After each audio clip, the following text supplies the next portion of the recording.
नक्कीच. बाळ गणेशकडून धडा. नितीन, संजय आणि अमोल नावाचे 3 मित्र असतात. त्यांच्या मैत्रीचे किस्से जसे गाजलेले होते तसेच त्यांच्या खोड्याचे किस्सेही गाजलेले होते. ते इतके खोडकर होते की सगळे लोक त्रसत झाले होते. मित्रांनो, आज आपण असं काहीतरी करूया की आपल्याला खूप मज्जा येईल. पण आपण असं काय करू शकतो? अरे नितीन, आपल्याला काही करण्यासाठी विचार थोडाच करावा लागतो.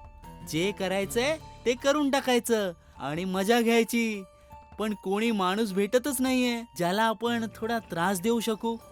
अरे त्यात काय मोठी गोष्ट आहे. ते बघा, एक माणूस त्याची सायकल झाडाजवळ लावून कुठेतरी चाललाय. चला त्याच्या सायकलचा वॉल्व काढूया. शाळेतही सगळे त्यांच्यामुळे त्रसत झालेत. अमोल, नितीन आणि संजय एका झाडामागे लपतात. तो माणूस दूरवर जंगलात जातो. तो गेल्यानंतर हे तिघं त्यांच्या सायकलच्या जवळ येतात आणि त्या सायकलचे दोन्ही वॉल काढतात आणि परत झाडामागे जाऊन लपतात. थोड्या वेळाने तो माणूस त्याच्या सायकल जवळ येतो. त्याच्या पीठवर खूप जड पोती असते. अरे हे काय, कोणीतरी माझ्या सायकलची हवाच काढलीये. आता ही जड पोती पाठीवर घेऊनच पायीच घरी जावं लागेल. हे काम नक्कीच त्या खोडकर पोरांचंच असणार आहे, ज्यांच्यामुळे सारं गाव त्रसत झालंय. शेतकरी ती पोती आपल्या पाठीवर घेऊन घामाने चिंब होऊन आपल्या घरी घेऊन जातो. हे बघून अमोल, नितीन आणि संजयला खूप मजा येते. चांगलं झालं याला शिक्षा झाली. ते याने आपल्या घरी आपली नावं सांगितली होती की आपण गाड्यांच्या काचा तोडतो आहोत. हाच होता तो शेतकरी. बरं झालं त्याला शिक्षा झाली. 2-3 दिवसानंतर सगळे लोक विहिरीच्या जवळ उभे होते. सगळे विहिरीत डोकावून पाहत होते. अरे संजय, हे सगळे लोक विहिरीत का डोकवत आहेत? अरे, विहिरीच्या आत जी बादली होती ना, मी त्याची दोरीच कापून टाकली आणि आता सगळे पाणी काढण्यासाठी डोक्याला हात लावून बसलेत. आता पुढे बघ नितीन आणि मी काय काय करतो. अरे गावकऱ्यांनो, ऐका, या विहिरीत भूत आहे, भूत. काल रात्री मी बघितलं की बादली हवेत उडत होती. हळूहळू ती दोरी तुटली आणि ती बादली विहिरीत पडली. आणि ही बादली कधी वर येते तर कधी आत जात होती. आम्ही आमच्या डोळ्यांनी बघितलंय हे. नितीनचं बोलणं ऐकून सगळे गावातले लोक पळून जातात आणि म्हणतात, कदाचित आपल्या विहिरीवर कोणीतरी बाधा केलीये. कदाचित हे मुलं खरं बोलतायत. सगळे लोक पळून जातात. अशा प्रकारे प्रत्येक दिवशी हे तिघं सगळ्या गावाला त्रसत करत होते. एक दिवस बाळ गणेशनी ह्या तिघांना बघितलं आणि मनातल्या मनात विचार करतात, जर या तिघांना आता नाही थांबवलं तर येत्या काही दिवसात हे मोठं संकट उभं करतील.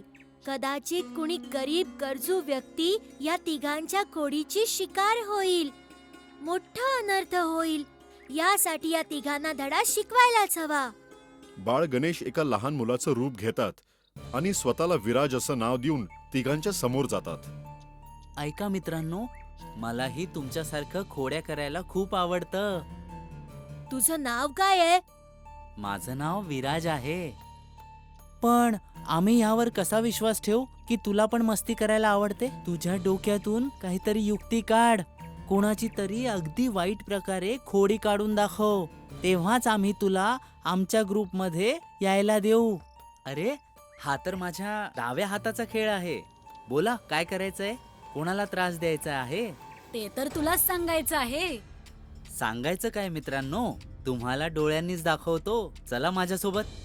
बाळ गणेश चुटकी वाजवतात आणि स्वतःच्या शक्तीने तिथे एक बैलगाडी उभी करतात. पण हे तिघांना माहित नसतं. नंतर स्वतः एका शेतकऱ्याचं रूप घेऊन आणि मग विराज म्हणून त्या बैलगाडीची खीळ काढतात आणि त्या तिघाजवळ येऊन उभे राहतात. बघा मित्रांनो, आता ही धान्यानी भरलेली गाडी कशी पडेल धडम करून, आणि तो शेतकरी सुद्धा खाली चिखलात पडून जाईल. बघता बघता गाडी चिखलात फसते. शेतकरी जोर लावतो पण गाडीचं चाक चिखलातच फसलंय. सगळी पोती खाली पडतात आणि शेतकरीही चिखलात पडतो. त्याच्या तोंडाला चिखल लागतं आणि तो डोक्याला हात लावून बसतो. हे बघून विराज सहित सगळ्यांना खूपच आनंद मिळतो. सगळे जोर जोरात हसायला लागतात. बरं झालं मी शेतकऱ्याचं रूप घेतलं होतं. ह्याच्या जागेवर दुसरं कुणीतरी असतं तर किती बिचाराचं नुकसान झालं असतं. आता ह्यांचा बंदोबस्त करावाच लागेल. काय मित्रांनो, कशी वाटली माझी खोडी? अरे विराज, तू तर आमचा गुरु निघालास. भावा, खूप मज्जा आली. आजपासून तू आमच्या ग्रुपमध्ये सामील झालायस. आजपासून तू आमच्या ग्रुपचा नेता आहेस आणि जसं तू म्हणशील तसंच आम्ही करू. बाळ गणेश जाणबुजून त्या तिघांसमोर अशा काही गोष्टी करतात, अशा खोड्या करतात, जेणेकरून त्या तिघांचा विश्वास त्यांच्यावर म्हणजे विराजवर बसतो. एक दिवस ते एक योजना बनवतात आणि त्या तिघांना म्हणतात, ऐका मित्रांनो, गावाच्या बाहेर जो रस्ता जंगलाच्या दिशेने जातो ना, आपण आज तिथे जाऊया आणि सगळ्या लोकांना तिथे सांगूया की त्या रस्त्यानी जाऊ नका. त्या जंगलाच्या रस्त्यानी कोल्हा येतो. अमोल, नितीन आणि संजय तिघेही विराजचं म्हणणं ऐकतात आणि जंगलाच्या रस्त्यात उभे राहतात. अरे विराज, आम्ही इथे असे नाही उभे राहू शकत, कारण अख्ख्या गावाला माहितीये की आम्ही किती खोड्या करतो ते. कुणी आमच्या बोलण्यावर विश्वास नाही ठेवत. त्यामुळे तूच जरा इथे उभा राहा, कारण तुला इथे कोणी ओळखत सुद्धा नाही आणि तुझ्या बोलण्यावर गावातले विश्वास सुद्धा ठेवतील. ठीक आहे मित्रांनो, हरकत नाही. तुम्ही सगळे लपून राहा आणि फक्त मजा घ्या. बघा मी सगळ्या गावातल्या लोकांना मूर्ख कसा बनवतो ते. तिघजण झाडामागे लपतात आणि विराज सगळ्या गावकऱ्यांना हेच सांगतो की ह्या रस्त्याने नका जाऊ, ह्या रस्त्याने कोल्हा आहे. सगळी लोक आपली कामधाम सोडून निघून जातात. हे बघून त्या तिघांना खूपच आनंद मिळतो. काही वेळानंतर ते तिघ बाहेर येतात आणि विराजला म्हणतात, अरे, आम्हाला खूप भूक लागलीये. जेवणाची व्यवस्था झाली तर बरं होईल. सगळ्या लोकांना तर आपण पळवून लावलंय. बस एवढंच. एक काम करूया, त्या जंगलाच्या दिशेने जाऊया. तिथे खूप सारी फळं आहेत. आपण मनसोक्त फळं खाऊयात, पूर्ण जंगल फिरूयात. काय मित्रांनो, काय म्हणता? हो हो, बरोबर बोलतोयस तू. आज आपण जंगलात जाऊया, तिथे फळं सुद्धा खाऊया. खूप मज्जा येईल. आज शाळेला सुद्धा दांडी मारलीये. घुमूया, फिरूयात, मस्ती करूया, मज्जा येईल. चौघे मिळून जंगलात जातात आणि तिथे विराज त्या तिघांच्या मनात भीती तयार करण्यासाठी तयार असतो. तेव्हाच नितीन म्हणतो, अरे मित्रांनो, तुम्ही खायचं बघा जरा. तोपर्यंत मी जरा तलावात पोहून येतो. बरेच दिवस झालेत मी पाण्यामध्ये डुबकी नाही मारली. लवकर ये. अमोल आंबे तोडायला झाडावर चढतो आणि संजय एका सस्यामागे धावू लागतो आणि हीच उत्तम संधी विराजला मिळते. नितीन ज्या तलावात पोहायला जातो तिथे त्याच्या मागे भली मोठी मगर लागते.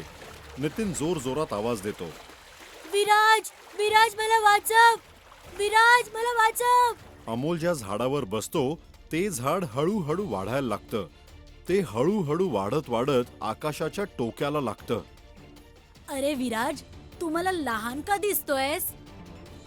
अरे मी लहान नाही होतय, हे झाड मोठं मोठं होतंय. कदाचित इथे कोणीतरी भूत प्रेत असावं बाबा. काहीच वेळात संजय उलट्या दिशेने पळत येतो, पण तिथे विराज त्याला दिसत नाही. सगळे विराजला हाका मारायला लागतात. संजय, मला खाली उतरव, मी खूप वर आलोय. अरे मला या मगरीपासून वाचवा, ही माझ्या मागे लागलीये. जर मी तुम्हा दोघांना या भूतापासून वाचवलं तर मला त्याच्यापासून कोण वाचवणार? माझ्या मागे भूत लागले. विराज अदृश्य होऊन भूताचा आवाज काढतो, मी भूतनाथ बोलतोय.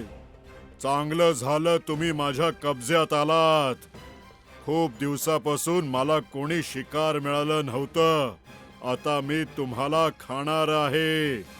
तसही मी तुमच्या मित्राला विराजला खाल्लं आहे. तिघेच्या तिघे मित्र घाबरतात आणि तिघांनाही घाम फुटतो. नाही नाही भूतनाथ, आम्हाला नका खाऊ, नाहीतर आमचे आई वडील खूप त्रस्त होतील. आम्हाला शोधायला लागतील. आम्हाला नका मारू, आम्हाला भीती वाटते. भूतनाथ, जे तू म्हणशील आम्ही तेच करू. आम्हाला माफ कर भूतनाथ. ठीक आहे, माझी आजची शिकार पूर्ण झाली आहे.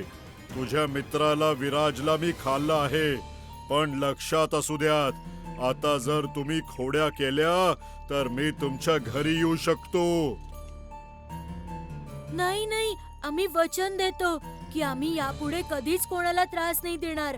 कोणाचीच खोडी नाही काढणार आणि मन लावून अभ्यास करू. त्या दिवसानंतर नितीन, अमोल आणि संजयच्या मनात भीती बसते आणि आपल्या मित्र विराजला गमावण्याची खत त्यांना वाईट वाटते. आणि त्या दिवसानंतर ते खोड्या करणं सोडून देतात आणि शाण्या मुलांसारखं वागतात.